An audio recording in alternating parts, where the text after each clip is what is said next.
Okey, hari ni kita pasang seperti my A200 set X50 baru lagi.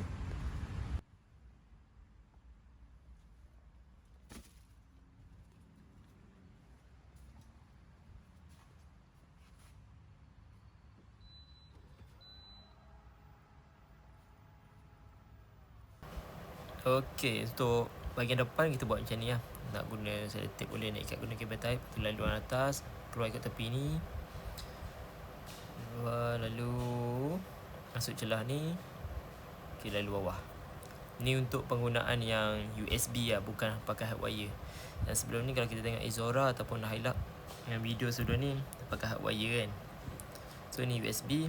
So customer pun tak nak buka cover apa-apa, so dia nak letak macam ni je lah. So kita letak. Kalau tidak kita boleh lalu ikut belakang ni.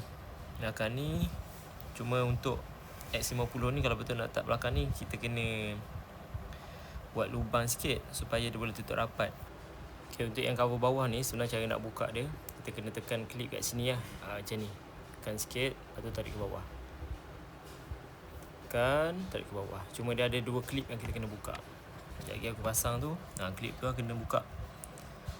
So masa nak buka tadi tak sempat nak record. Ni klip dia. Tu settle. Satu klip. Untuk laluan ke belakang, kita kena letak bahagian belakang airbag tau. Jangan letak yang selip macam tu lah. Sebab takut nanti airbag meletup, wire tu kena muka nanti. Okay, ni cover side tepi tu. Tapi kalau cara nak buka dia sebenarnya, kalau dalam set kotak tu ada dia punya plastic wedge panggilan. Tu boleh membantu lah. Dan cara nak masuk balik, make sure masuk belakang ni dan tekan je sebab dia klip plastik ke depan. Masa nak buka pun korek daripada depan ataupun tolak daripada dalam pun senang sebab kita dah buka glove box ni. Okay, untuk laluan ke pillar B ni sama ada kita boleh je nak tolak ikut tolak ikut tepi kan. Ada setengah orang dia memang sumbat ikut tepi je. Kalau ikut macam ni pun boleh juga. Okay, so laluan belakang dia macam ni lah. Kena melalui getah ni, ni agak susah juga, sempit. So laluan sini, lepas tu yang ini nanti slit belakang airbag macam biasa kan, macam depan tadi. Yang side depan daripada plate complete. So wire ni tinggal macam ni dulu sebab dia dekat atas macam ni.